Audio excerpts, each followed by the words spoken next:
It was a no-school day on the opening day of the first term on Monday in Zimbabwe as school children in the country were sent home after teachers and school heads failed to report for duty, citing incapacitation. The teachers are pressing for United States dollar salaries to cushion them from the rising cost of living. However, the Reserve Bank of Zimbabwe has ruled out a return to using the US dollar as official currency, citing inadequate greenbacks in the country. In a monetary policy statement, the bank's governor, John Mangudya, stated that the local unit still dominates the financial system. The Zimbabwean dollar, reintroduced 3 years ago, accounts for 56% of bank deposits, with a balance made up of foreign currency. Now, joining me to discuss this recent development in Zimbabwe and its impact on the southern African nation's economy is the president of Confederation of Zimbabwe Retailers, Denford Mutashu. Good to see you, Denford, and thanks for your time. Now, is the government of Zimbabwe doing anything now to boost the value of the Zim dollar against the US dollar? Thank you. Good evening. Indeed, as has been pronounced in the monetary policy by the governor, Dr. Mangudya, I think there is now a conviction that there is need to increase the circulation of the local currency in order to stay the course. Because dollarization, yes, it can actually be the option, but at the present moment, looking at the current momentum that has been built in fixing the current account deficit as well as the fiscal account deficit, I think it may not be possible right now to dollarize. So there is the intention by government to continue the de-dollarization.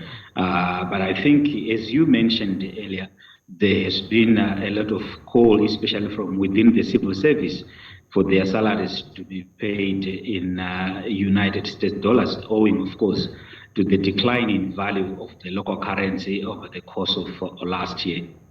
Now, export of commodities is generally, based on foreign reserve for most countries, the increase of foreign reserve, and directly this affects the value of the country's legal tender. But for Zimbabwe, the sanctions have limited exportations.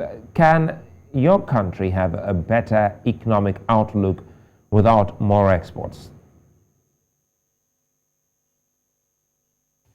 I think the country has done well in terms of increasing exports because so far, if you look at last year, I think we had about 9.7 billion, and we exported to the value of around 6.3 billion, and I think that is something that is commendable. We also received, diaspora remittances to the tune of 1.4 billion, and I think from that trajectory, the governor now saw it fit now to also work on the foreign currency thresholds on retentions. And if you look at, for example, manufacturing, horticulture, cross-border transport services, tobacco, cotton, tourism, and hospitality, except for tobacco and cotton, that got 75% retention.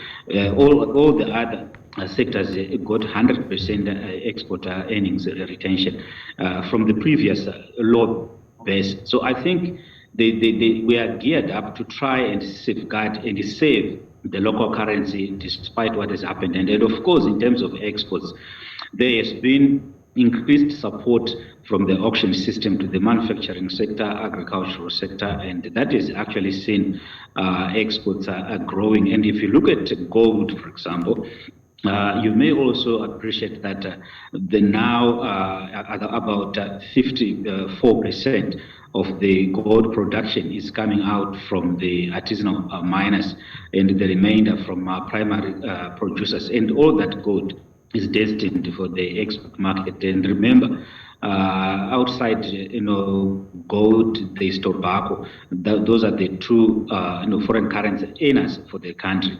So yes, there has been an issue of sanctions, and it has continued to affect the general well-being of the welfare of the economy. But we need to make do with what we have and domesticate our sourcing of foreign currency. Well, before I let you go, Denford, the SADC has joined the call for sanctions removal on Zimbabwe. We saw that happen in South Sudan last year. Why has it not happened for Zimbabwe, despite even reversing the land grab of white farmers? I think that has always been the center periphery policy, where you have seen that the North has continued to try and determine the activity, socio-economic and political activities of the South, and that are now led to a scenario where, for example, the sanctions have been maintained. Of course, despite all the work that has been done on the re-engagement side. So one ends up believing that the sanction mantra from the West is actually meant to destabilize smaller economies, and in addition to that, it is also meant to to cause some certain positional changes within governments, and even political changes within certain countries and economies. So we believe that more to the need to restoration of rule of law, issues of democracy, human rights. But I think if you go deeper, sometimes you look at it from that angle and perspective, where it is just interference in the country's economic and political trajectory. Well, Denford Mutashu, many thanks for unpacking this for us.